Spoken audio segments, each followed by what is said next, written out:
weights. Ready? Feet shoulder width. Turning. 1, 2, 3. 1, 2, 3. 1, 2, 3. 1, 2, 3. 1, 2, 3. 1, 2, 3. 1, 2, 3. 1, 2, 3. 1, 2, and stop. To the side. 1, 2, 3. 1, 2, 3. 1, 2, 3. 1, 2, 3. 1, 2, 3. 1, 2, 3. 1, 2, 3. 1, 2, and stop. So we maybe take a couple of steps forward. So, all right. And next, hands up, reach down. 1, 2, 3. To your right, to your left, center. Inhale, exhale. Hands up, reach down. 1, 2, 3. To the right, to the left, center. Inhale, exhale. Hands up, reach down. 1, 2, 3. To the right, to the left, center. Inhale, exhale. Okay, one more. Hands up, reach down. 1, 2, 3. To your right, to your left, center. Inhale, exhale. Hands on your waist, circular movements. 1, 2, 3, 4, 5, 6, 7, 8, 9, 10. 1, 2. Reverse. 1, 2, 3, 4, 5, 6, 7, 8, 9, 10. 1, 2. Center. Cross. Knees.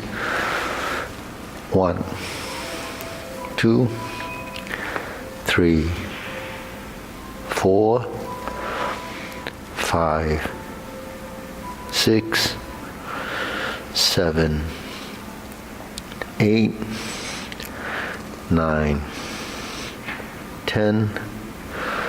1, 2. Reverse. Switch hands. 1, 2, 3, 4, 5, 6, 7, 8, 9, 10.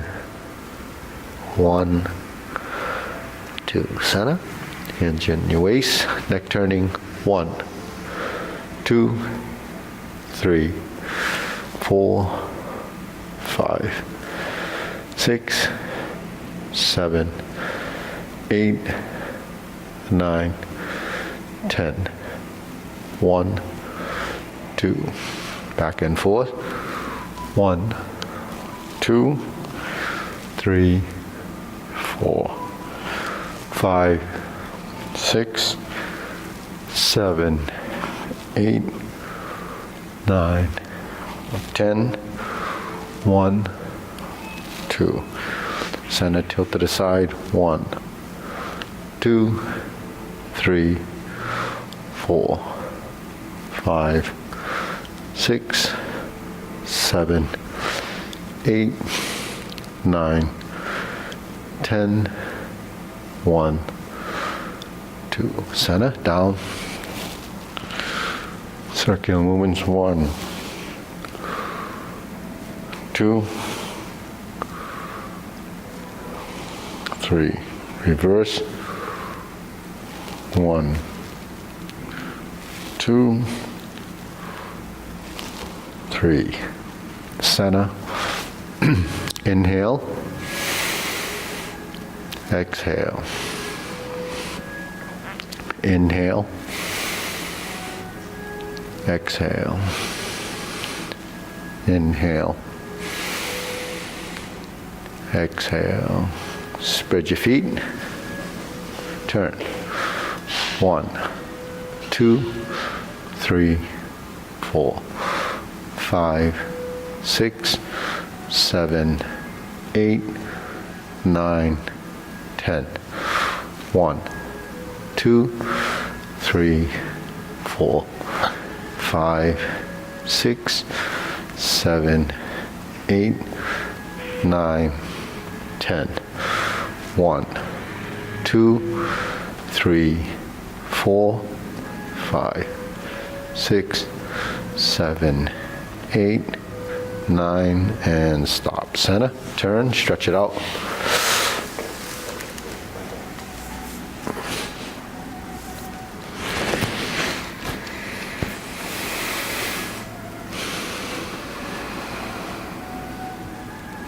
Switch.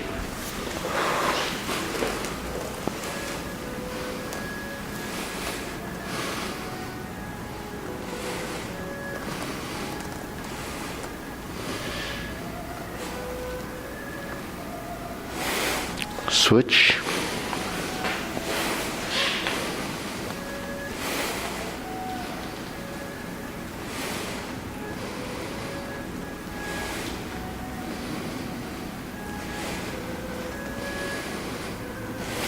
Switch.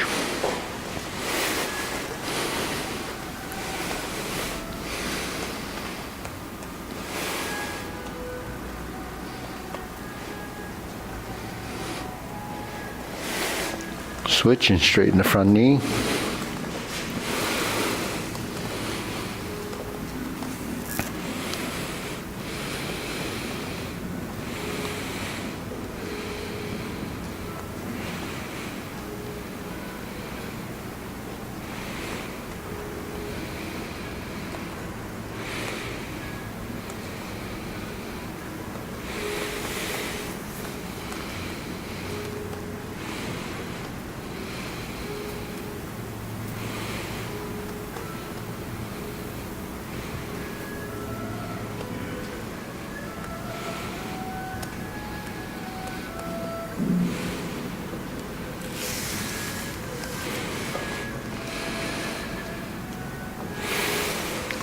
Switch. Oops.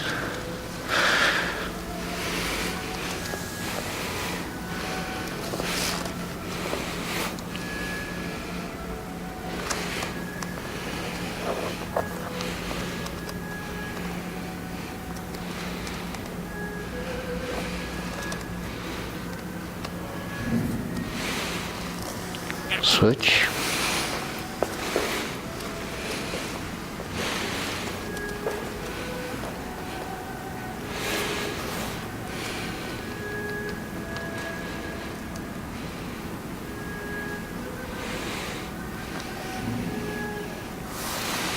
Switch.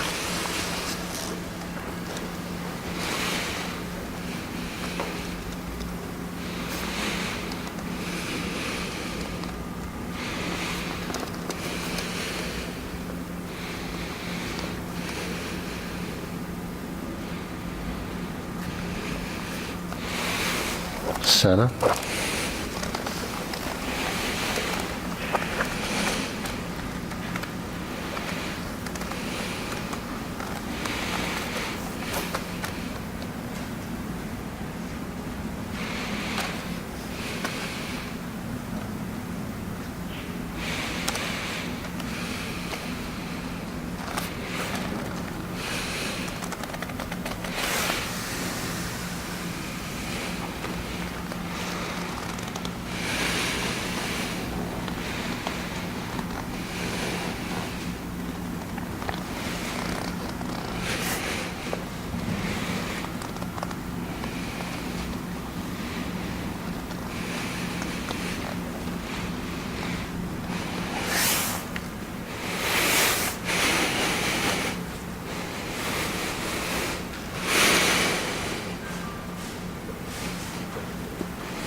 Okay, shake it out.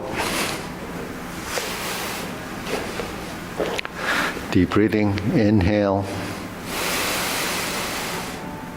exhale. Inhale, exhale. Inhale, exhale. Okay, hands in your waist, shoulder roll.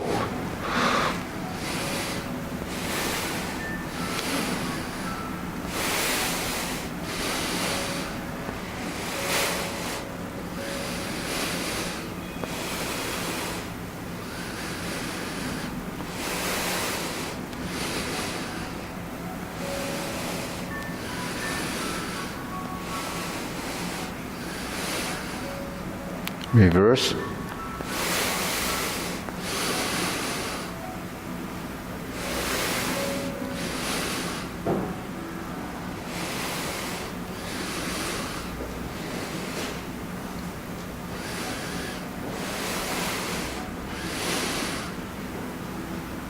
And press, release, exhale, inhale.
And stop, deep breathing, inhale,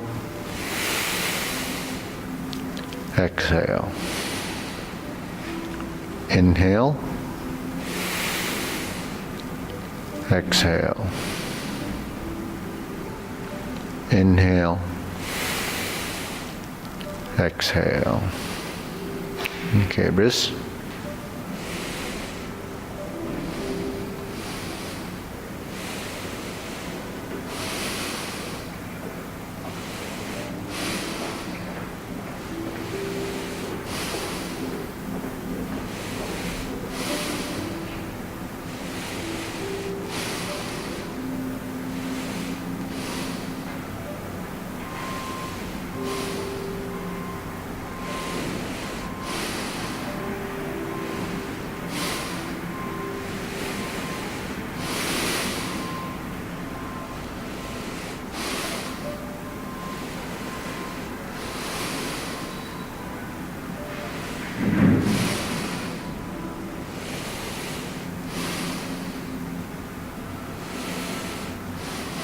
Reverse.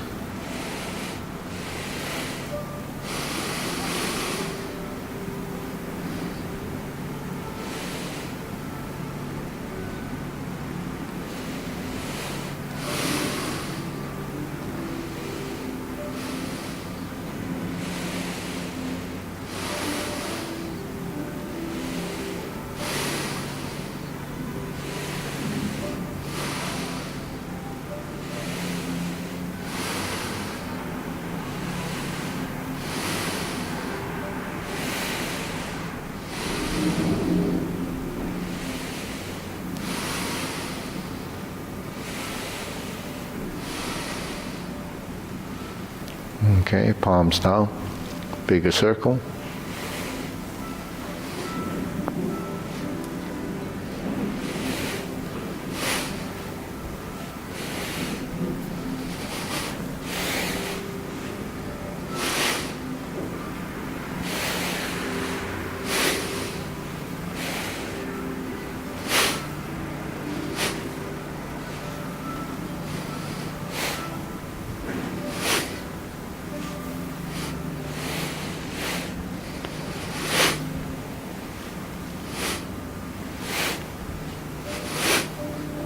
and stop. Okay, shake it out. Side to side.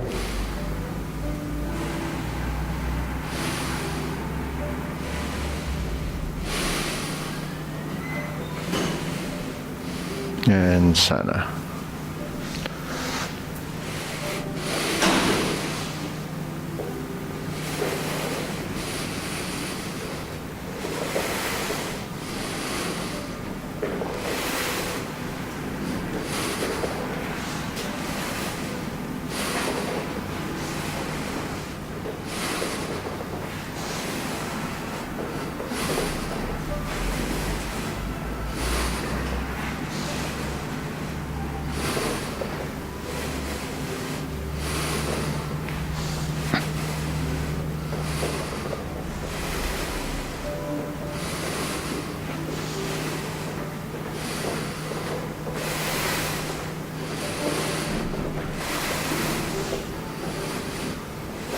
Okay, center it. Okay, insert needle.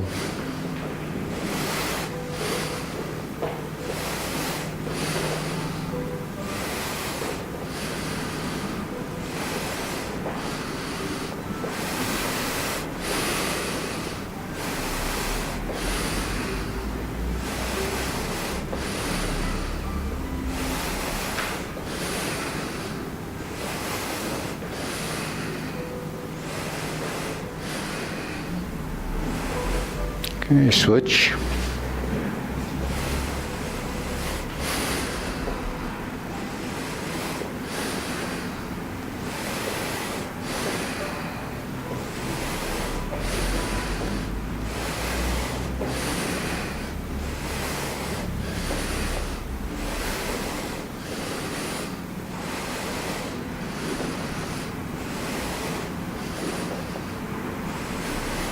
And center. Okay, next.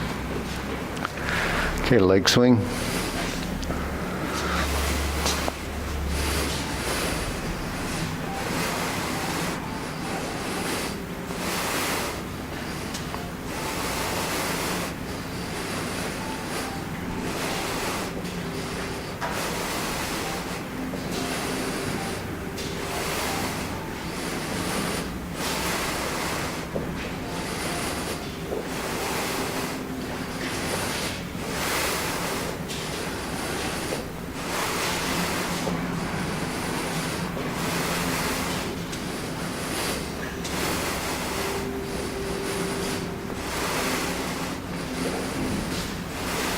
Switch.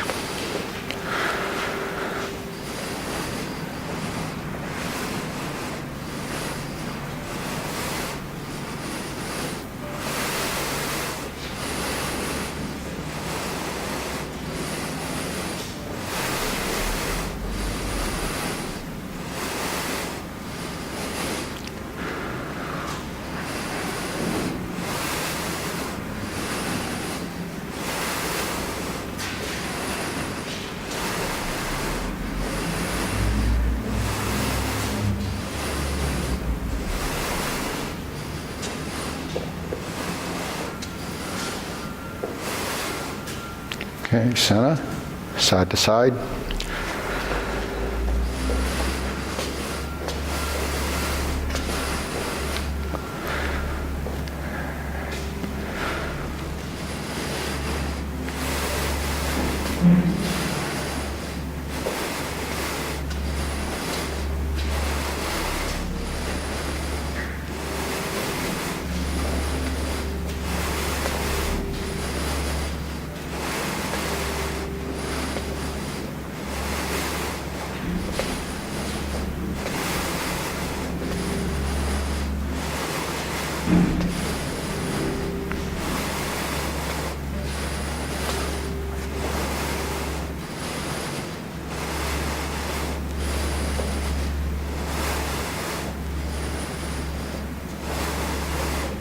Center, switch.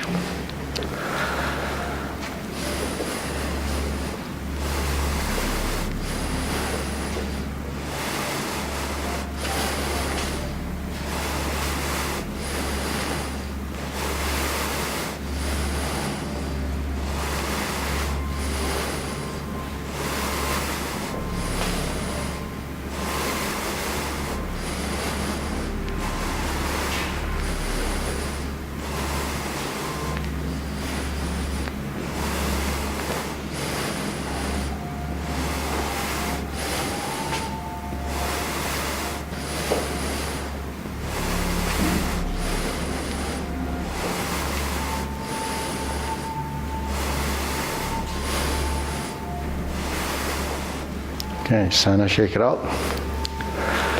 Hands up. Inhale. Exhale. Inhale. Exhale. Inhale. Exhale. Okay. Forward and back.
Switch.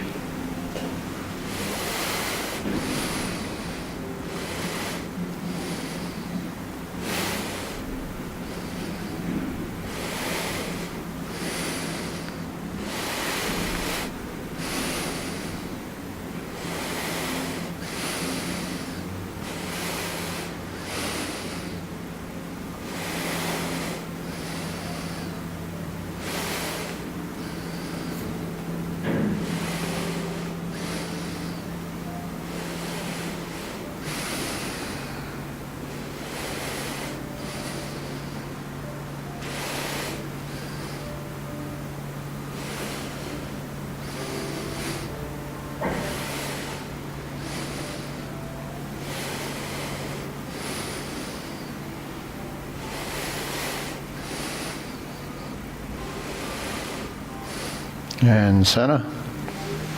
Open and close.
Switch.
Okay, Sana.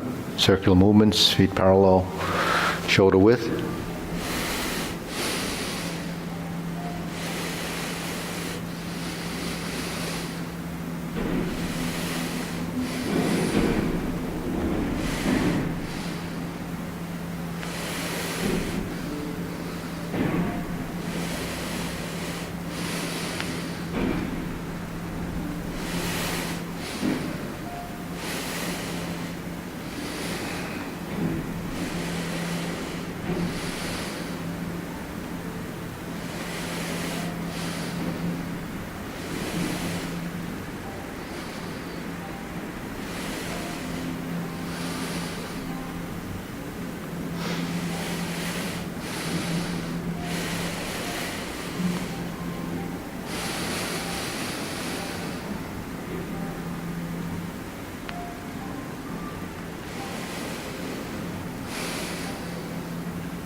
Okay, lower hoop.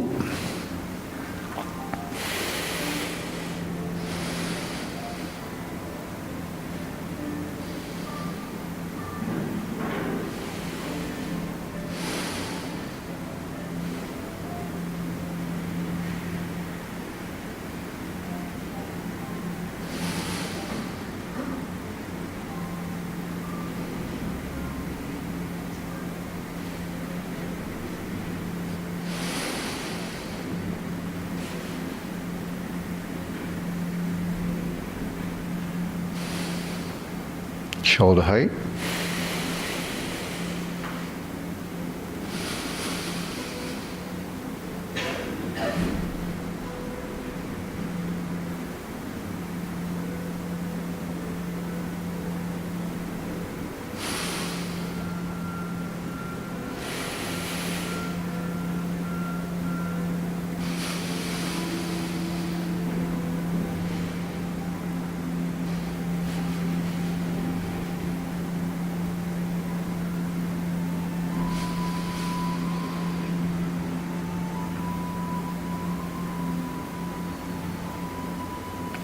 Elbows down.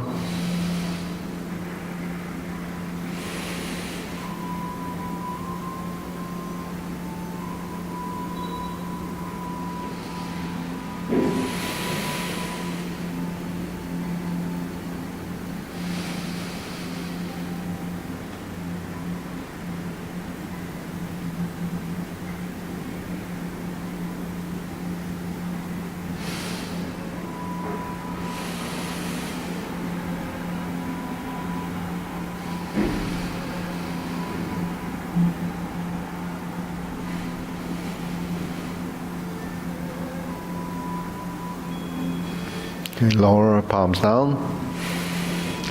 Straighten up.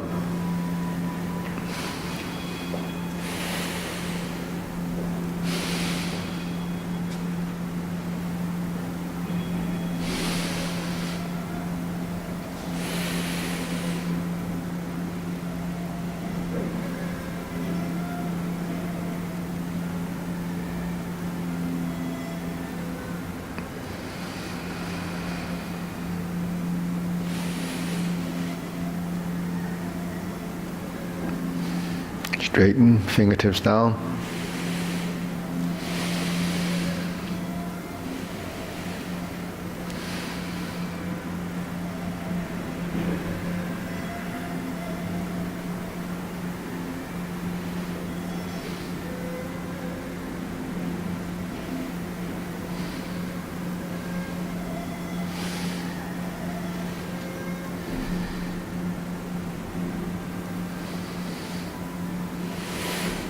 Okay, deep breathing. Inhale. Exhale. Inhale.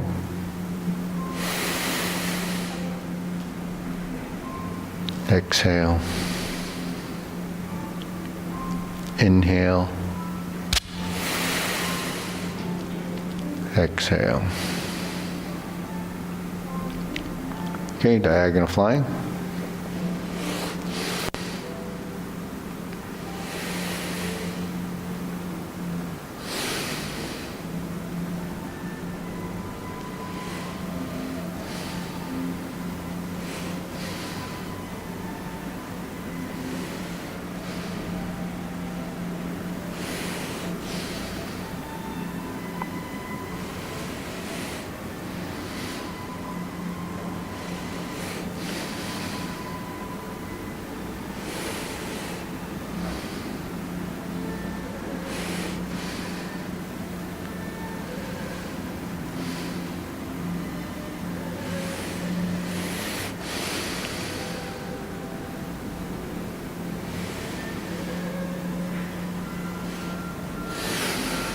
Switch.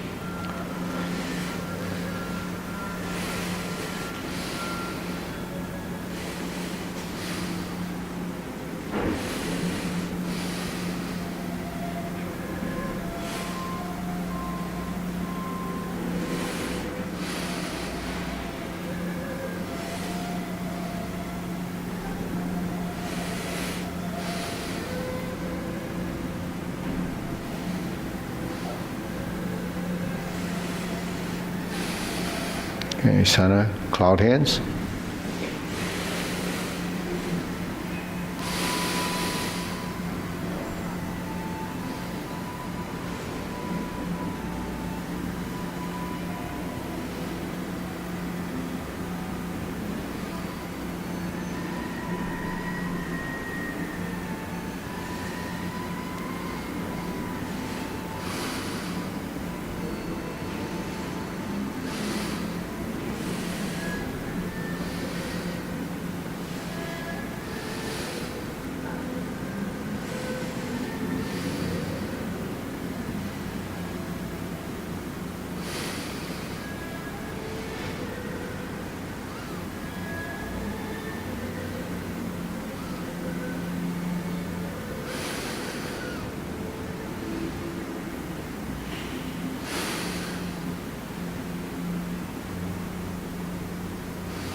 Okay, palms down.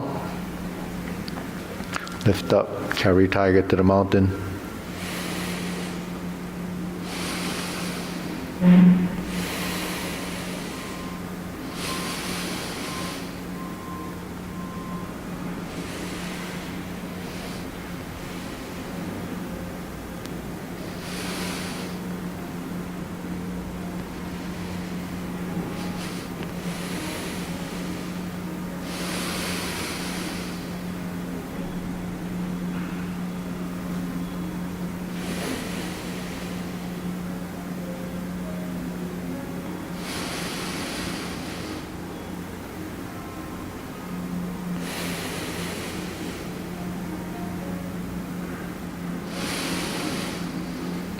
Okay, infinity sign.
Okay, form the fist.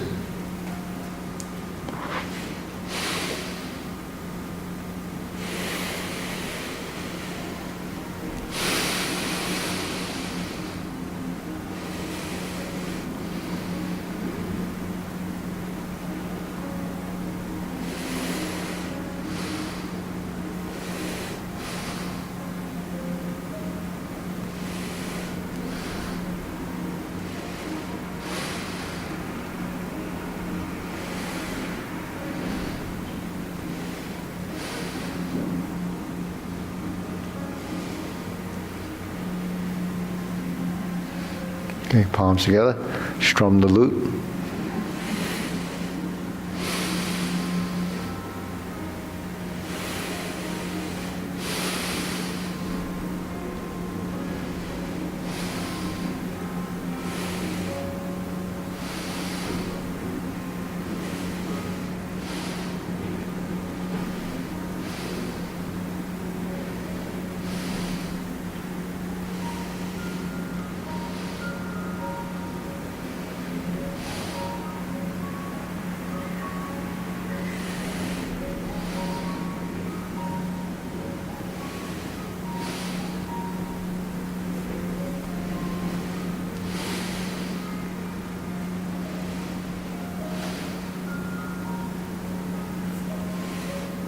Okay, extend, turn, draw the bow.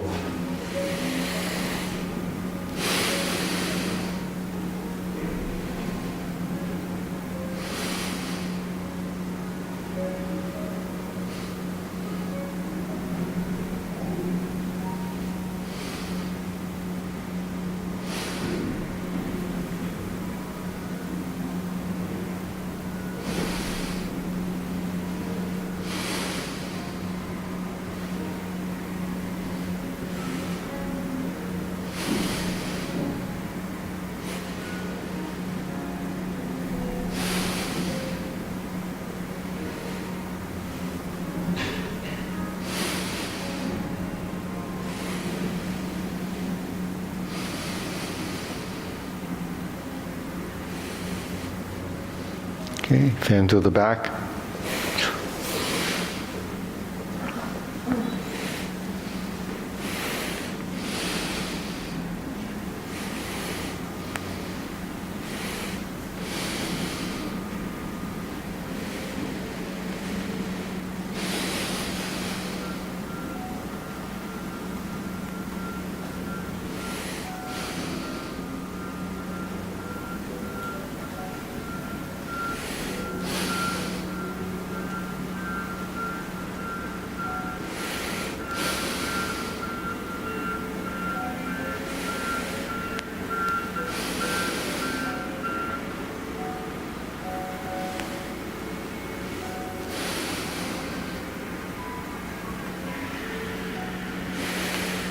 Okay, raise the hand.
Okay, center, palms down, deep breathing, hands up. Inhale. Exhale. Inhale. Exhale. Inhale. Exhale. Okay, we'll go through the sequence. Ready? So everyone feel comfortable where they are? Okay. Say, starting off preparation.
Strum the lute. Close the door. Form the fists and punch. Divert, block, and punch. Cross the arms. Leopard and tiger springs to mountain. Neutral position. Fist under elbow.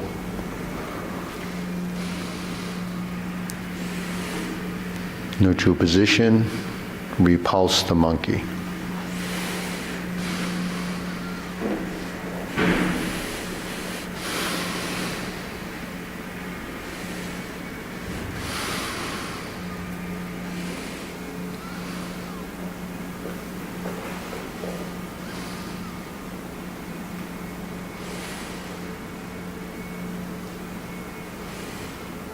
Third, repulse the monkey.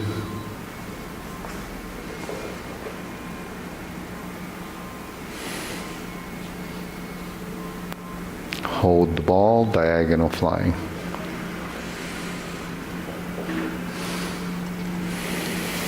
Insert the needle.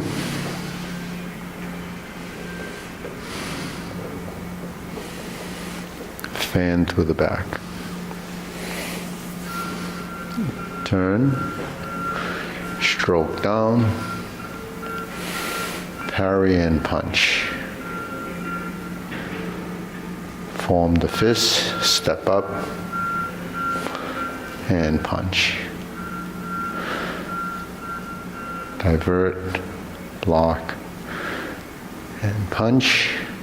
Cross the arms. Leopard and tiger springs to mountain. Carry tiger to the mountain. Lift up. Adjust the feet. Raise the hand. Bend from the waist. Stork flaps wings. Turn. Left side grasp the sparrow's tail.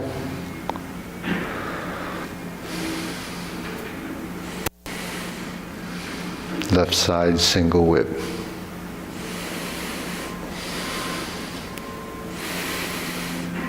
Hold the ball.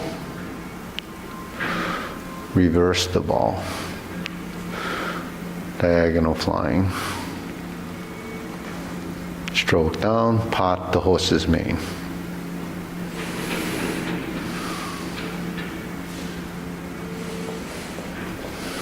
Stroke down, part the horse's mane.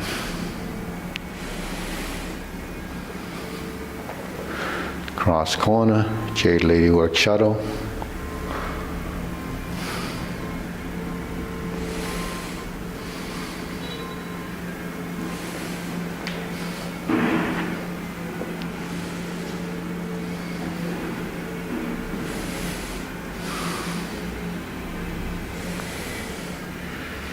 Turn, hook your wrists.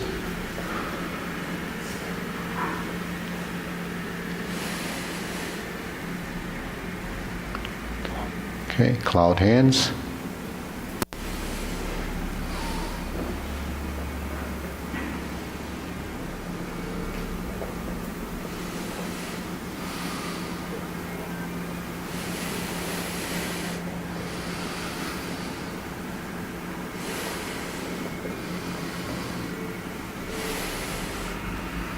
Okay, hold the ball.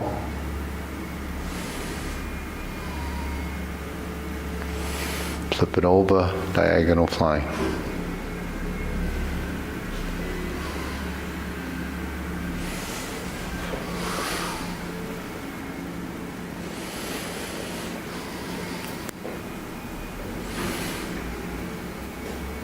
Okay, deep breathing. Inhale. Exhale. Inhale. Exhale. Inhale. Exhale. Okay. So let's go through that again. Okay, ready? Okay, preparation. Sink the elbow, relax the shoulder. Step up, set up your hands, vertical elbows, horizontal.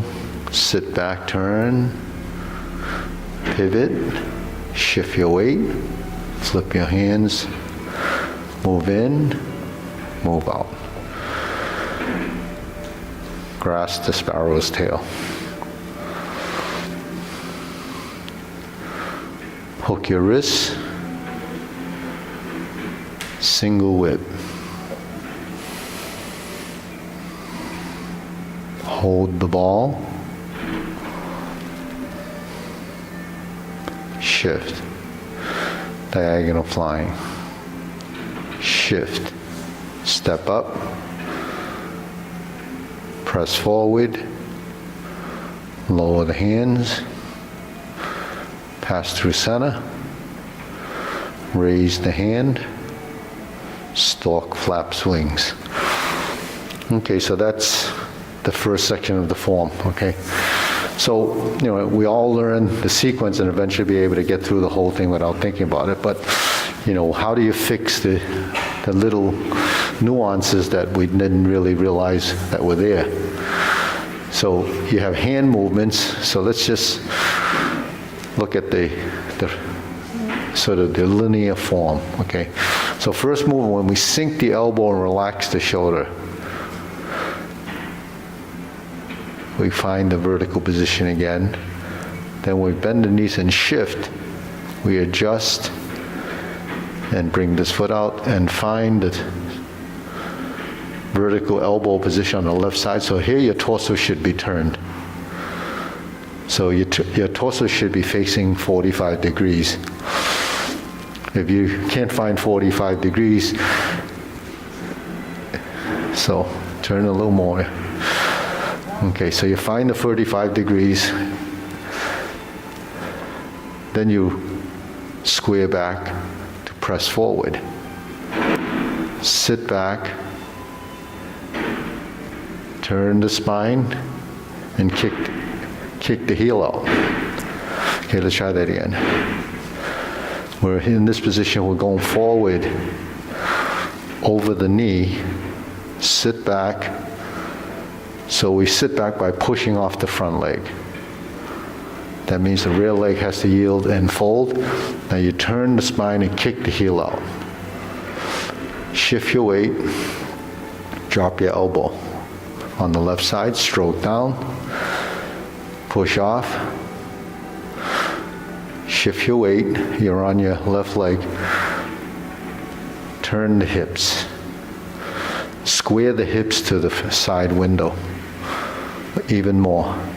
So I'm looking at Colleen, your hips are not quite squared to the,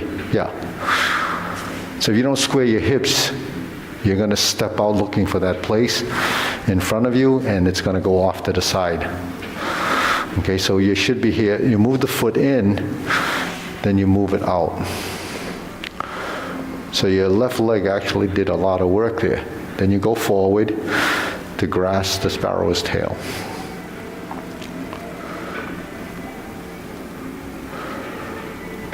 You sit back, hook your wrists, sink your elbow, turn to the corner.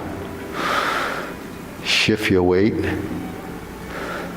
Move your foot in, lightly touching down, giving your right leg most of the support.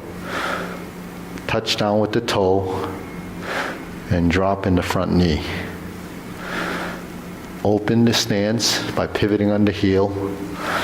Shift your weight, draw across as you go, and turn to the left corner. Now we're here turned into the corner, we move to center. We move beyond center, then we lower. We move to center, to the left, then we move back to center.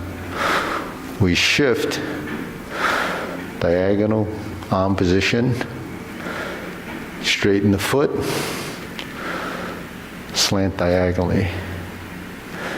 Shift, Square the hip. Move in, move out. Turn to your center. Move the opposite direction. Move to your center. Lower the hand as you shift forward. Move the center. Find shoulder width. Lift and raise the hand. Bend from the waist. Turn. Fold the elbow on the side. Gently lift. And then square back to the corner. From corner to center. And here. Okay, so you do, is everyone doing all that? Everyone doing that? So let's try that again. Okay, you're on your own. Okay, ready? So begin. So first thing, you lift.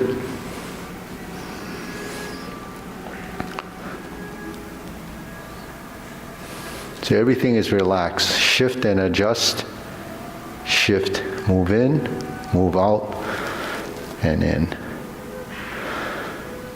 Square the body. So in Tai Chi, say we move left to move right to move left. So where does that come in? We're here.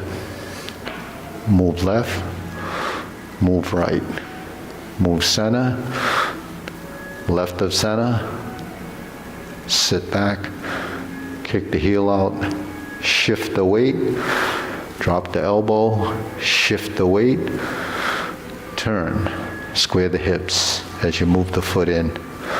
Sustain your weight on that supporting leg, one. That's substantial and insubstantial. Forward, right corner, draw back, lower hip, back leg, turn the spine off the front, right shoulder, hook your wrists, move to the corner, move it in, move it out, open, touch down, shift, and open. Palm in, and down, cross, and level. Shift your weight, hands like this, pivot and open. Shift, relax and sink your elbow. Move in, square, turn to the left, move to the center right, over this center position over the knee, transition back to center, raise the hand. Bend from the waist, pivot toward the lower hand, lift your spine, turn, and sink. See, we're controlling each and every transition, so that becomes manipulating skeletal structure. Then the timing eventually will blend together, but you'll know which pieces to move in which order. In the beginning, the sequence is pretty rough because it's just memorizing the order to get to this posture, the next posture, the next posture. But if you want to connect your movements so it becomes one, appears to be one continuous long motion, then that's the idea, is to connect the postures with the transitions. So the transitions have to abide by these certain principles: relaxing the joints, sinking the elbows, substantial and insubstantial.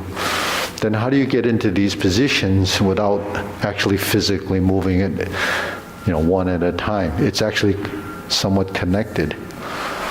So that's the balance in motion. So forward, backward, right, left, and center is all part of the directional side of the movement.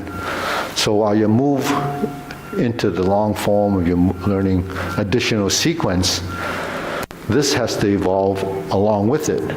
Because when you're doing the long form, if you're doing the form missing these elements, then what's going to happen is your long form is going to look like your short form without any thing other than the sequence. But if you don't control these factors of moving and turning, then you're not manipulating the skeletal structure. That means you're not producing integration of body and not producing the same circulation that you would get by moving your body through, the different positions. Because every time you move a joint or a muscle, it's a different action. So there's different postures that allow this to happen. And we have hundreds of bones in our body, but we only look at the major joints. But all the other connective bones, connective tissue, ligaments and tendons are all involved. But if you don't move those ligaments and tendons, then the body becomes somewhat stiff or even rigid from not moving it. So while we know we're supposed to turn the shoulders or the spine or move the hips and pivot and so forth, does that happen at the right time in the right place, in the right direction? So there's a lot involved with just manipulating and moving through the form. So, that's your practice. If you don't include that, then it's just memorizing a sequence, and that doesn't do anything other than, recalling it by order. So then we get to the next section. Now here, we just stood here, right? And we go to the lower hoop. Mid hoop, the lower hoop, right? So we know the geometry of positions from these, right? So what is it? Triangle, right? That's one position. Like opening the book and closing it. Turning it out, showing the palms. Opening up, holding this ball. It's like a chrysanthemum flower or a sunflower. Your horizontal hoop. If you have trouble finding the circle, if you put your fingertips together, you're here. And you spread to the wrist line up with your shoulder. Okay, then when you open it and close it again, move out to the 45-degree corner and drop your elbows. Turn your palms out. This is geometry of position. This is where single whip is. So when you do it like this, and you turn your palms up, then your shoulders will be cupped. Because I still see a lot of this. So that means that you're opening the chest and contracting the muscles in the back. But that's one directional linear motion. You're just doing this. So when you open like this, it's different because it's moving from here, not just that. That might be something you do when, the way things are today, someone is holding you up, you go like this, I give up. Yeah. When you do this, you concave the shoulders too, or you just natural let them... You cup the shoulders or concave the shoulders. Actually, you're rolling them down a little bit. When you roll the shoulders down, then they'll hollow here. If you don't roll the shoulders down, then you're really pulling in from here. Then the shoulder joint's not actually involved. When you roll your shoulders down, that's from rolling your shoulders. We do that for a reason, to free up your shoulder girdle so the shoulder does rotate. Because we have a shoulder and we have an elbow. So those are actually two of the motions, shoulder roll and elbow stroke, or shoulder stroke and elbow. So when we're in this position, we have a palm out and a palm in. When we turn the palm out and bring it down. So this is where your lower hand should be when you're either raising the hand or when you brush knee, it gets to about here. But it doesn't look like brush knee because we're in this stance typically. So if your elbow's out there, or if your hands are like this, or your hands are like this, then that hand is not as natural or relaxed. So you have to get it to here. So when the hands come down, the lower, you have to drop the elbows. So that's sink the elbow and relax the shoulder, right? When the hands are here, and we cross them like this, and we turn, and we flip, That just sets up this elbow, and it sets up this hand to go across, and then push out. So this is what actually happens as you start to evolve after sequence. And because you have this information, your body will start to pick up on that it's happening like this. And then this hand turns, and then it creates. So it's essentially creating an S-curve like this. This hand is turning to here. So here again, the fingertips pointing, it's moving toward the center. Right, so when the hands are like this, it moves like this. So a typical palm push, when you open it like this, that's vertical elbow. That's vertical elbow open, but that's going to single whip. When you cross the arms like this, they're along just about the side of your body in front of the shoulder, and that's leopard and tiger springs to mountain. So when you push, the elbows should come to the vertical and down position. Now when you're doing one push, it goes towards your center.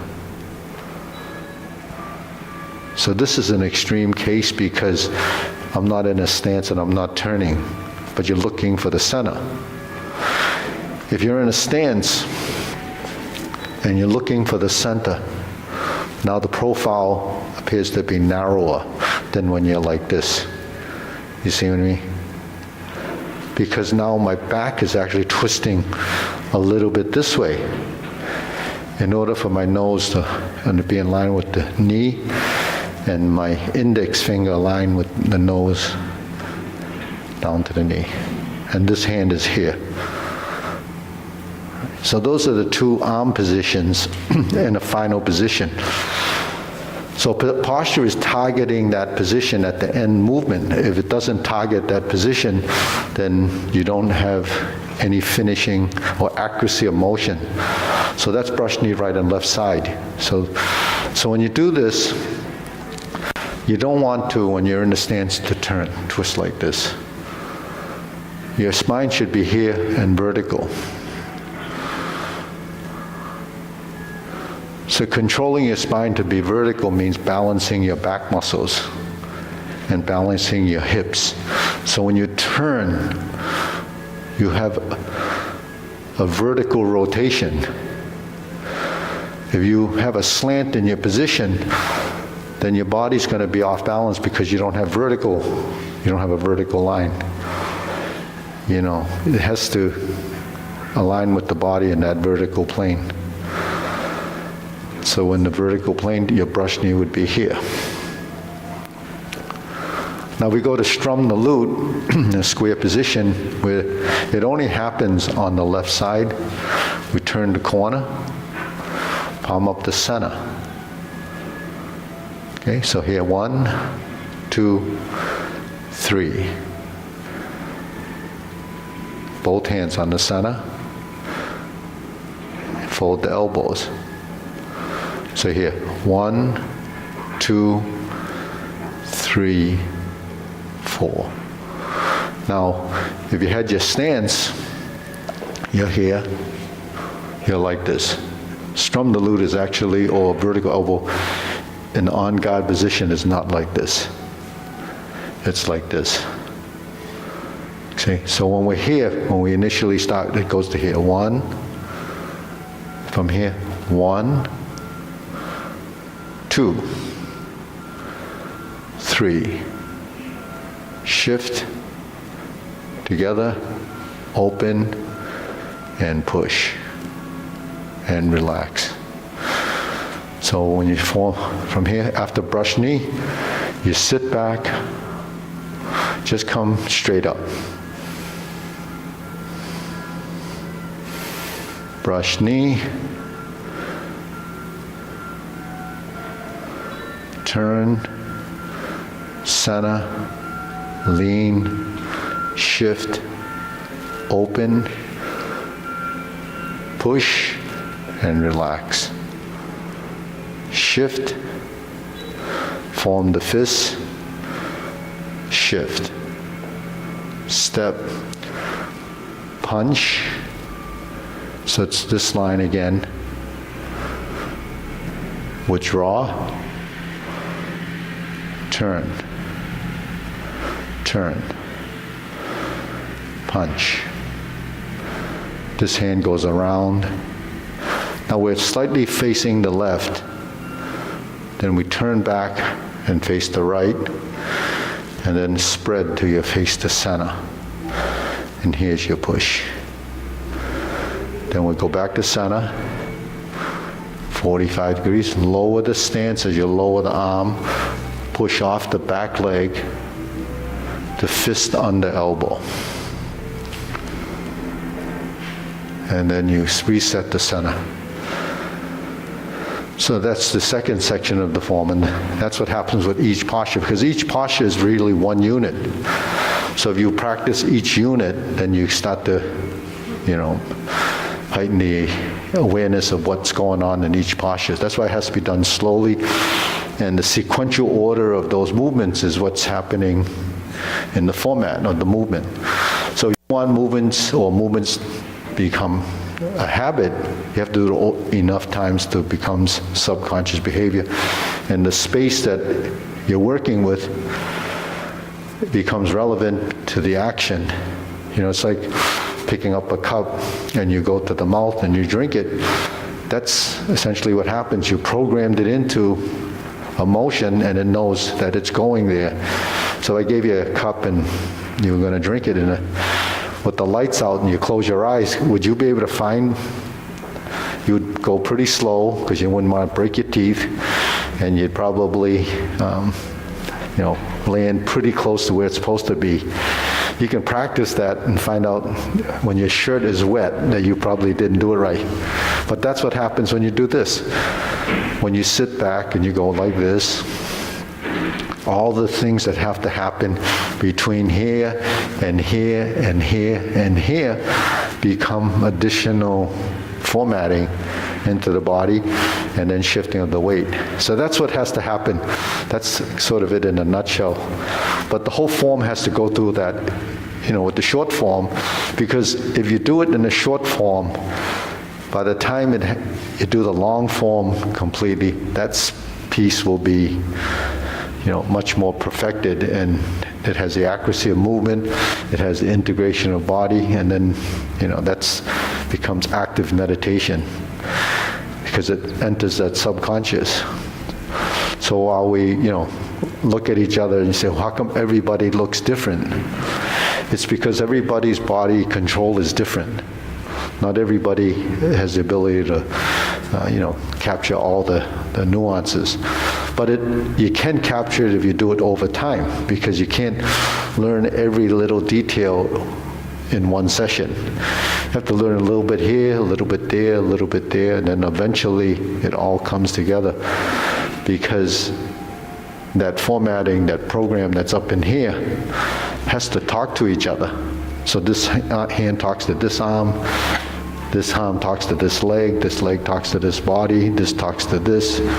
Every quadrant of your torso becomes part of that. Then your spine knows when to move, so your toes know when to shift.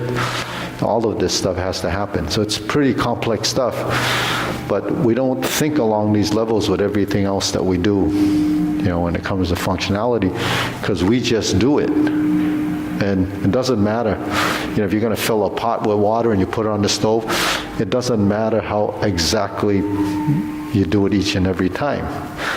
But it does matter if you start to walk over and start to spill it. So you learn not to spill it, but you still just do it any old way you can. So that's, with this, it's striving for that perfection. All right, so let's go, let's do the long form now with the oblique corners. That has 180-degree turns. Okay, ready? Preparation? So just try to keep those in mind and try to add them to your understanding.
Okay, here's your toe heel pivot, shift, turn your spine, and reset. Brush knee, keep going 4 times.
Carry tiger to the mountain. Square the feet, so here's the pivot. Shift, step up, cross right hand to the outside, turn to the corner, empty stance, heel down, brush knee to the corner, right side. Left side set up, instead of stepping forward, you would actually make a 180-degree turn. Brush knee, push left. Right side, grasp the sparrow's tail. And just use the same dimensional change in a normal single whip, and you just go 45 degrees. So here's your corner, which is really the front. Okay, so the footwork should be the same as when you go into single whip, right? So after grasp the sparrow's tail, shouldn't we move in to move out to go to single whip? If you're not doing that, the footwork is modified and you changed it. Stroke out, fist under elbow.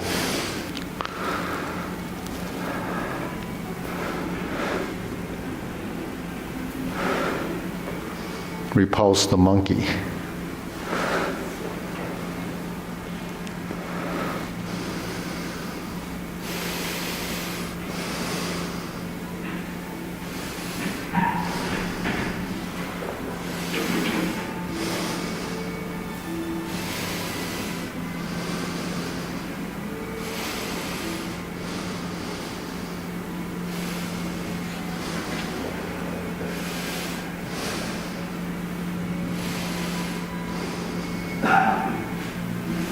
Lower the arms, twist step or twist stance, lift up, carry tiger to the mountain, open the stance, hold the ball, shift your weight, step up. These are all standard procedures.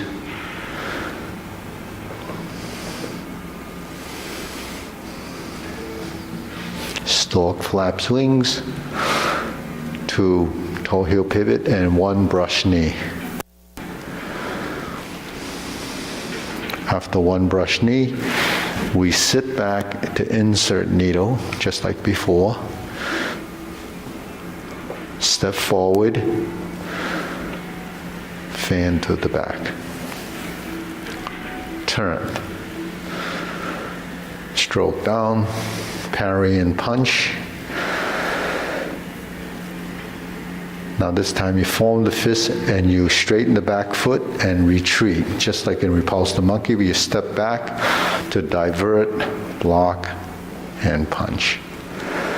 Step up, grasp the sparrow's tail.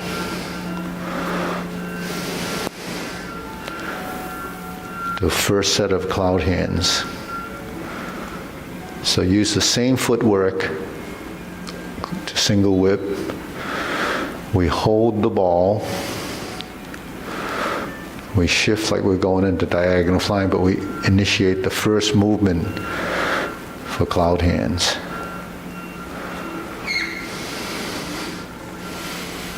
Toe heel. Toe heel. Actually, after you shift, toe heel. Step out, toe heel. Pivot. Shift your weight.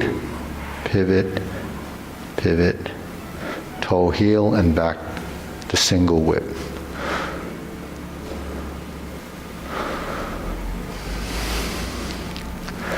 Shift, this begins the kicks. Okay, high pat the horse, you can follow Sunny there. Flip the hands, open, flip the hands, fold the elbows, and kick. Open, flip the hands, fold, and kick. Turn, fold the elbows, heel kick. Brush knee, right side push. Brush knee, left side push. Step through.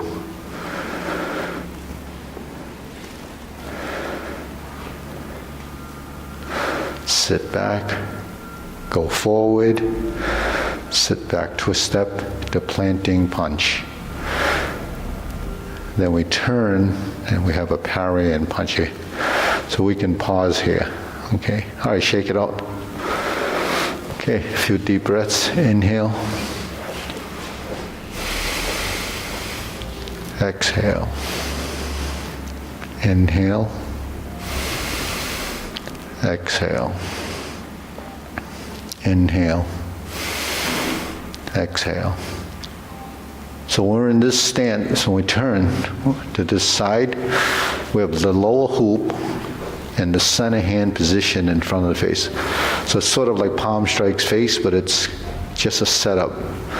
Otherwise it would be adding posture. So this is a setup, and we reverse the ball, cross the forearms, fold the elbows so they're horizontal. So we're here, open. Sit back, flip the hands over, and you turn. Shift your weight, check your weight, fold your elbows. Lift the hands or the elbows, because you're going to do this movement just like open and close. And then kick. Okay, so, when you do this kick, one of the things that happens, if you keep your body square like this and you open your hands, the foot doesn't want to go up. When the hips are square, the foot can only go about 90 degrees if you're truly flexible. You have to actually leave your hip to this side, because the hip structure has a little gap there that allows your knee to go up and kick a little. So you'll get a better kick if you when you go to this corner. 1, 2, 3, 4.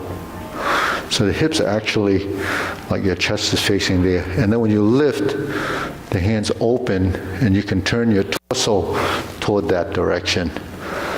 So that'll give you a little bit more range of motion in that direction. So it really has to be, it's really the hip position. That applies, that's called a front kick. So if you're standing here and you're square like this and you do a front kick, you really don't have any range of motion because of this. Really, when you do a front kick, it's like this. It's much more streamlined. If you go like this, it doesn't look like the same thing. It's different, right? What? Oh, yeah. So, positions with the joints, how you set it up, really determines how the motion's going to be. But we don't understand how our joints typically work, because, We just know that they're there and you can move your arm or you move your elbow, but you don't know when and how to move them. So when you're here, there's a lot more than just doing this. That's the hand movement. So you're here 1, 2, 3, 4, 5, 1, 2, 3. That's the breakdown in the hands. In the legs, you go 1, 2, 3, 4, 5, 6, 7. So in the lower half, you still have this breakdown. But the synchronization of 1, 2, 3, 4, 5, 6, 7, 8, 9, 10, and 1. It's all controlling your torso and your leg and your body as a control factor. So this is why it gets pretty difficult and challenging, when you're trying to go beyond sequence, because now you have this control factor. So you control these different groups of joints to execute. So then the accuracy of motion starts to build, because accuracy comes from muscle memory, sequential memory, positioning, and space. The speed of the movement, is relative. Because the smoother it is, the less movement there is as far as breaking down. And the blending makes it more efficient. And then the speed of it comes how fast you can get into those positions consistently and accurately. So that's a function of what? Practice and time. So if you don't practice, it's kind of in the, the same. But we're not all trying to be masters at this. At least I don't think most of us are recreational players. But mastery of the movement is something we struggle with. So regardless of whether you thought you were trying to master it in the beginning, eventually you'll become, I'm going to try to master this, because you'll see improvement. And as you improve, you'll see how things evolve. So, and if you get benefit from range of motion, flexibility, integration of body, you'll realize it. When you see some of your peers, they're not doing this, they're going to say, wow. So anyways, that's why, we do what we do. Any questions? So you can see how important each position is. And there's nothing there that you haven't done somewhere. Cross the hands. This is level hands, right? A little lower, right? Have the hands. So all of these are positions you so when do you do it? How do you do it? Those are transitions. How you integrate the body to balance in position. When you're here and you sink, it comes to here. Then you spread. But you don't spread like this. You spread to here, because the space is here. So all these interim positions are pieces that your body starts to recognize for functionality and naturalness of motion. So nothing I did, I don't think, is excessive. It's pretty natural in general, and not overreaching. Otherwise, you'd be hyperventilating at the end of the first 2 kicks, because you'd be using too much excessiveness. Okay, ready? We'll bow. Up. So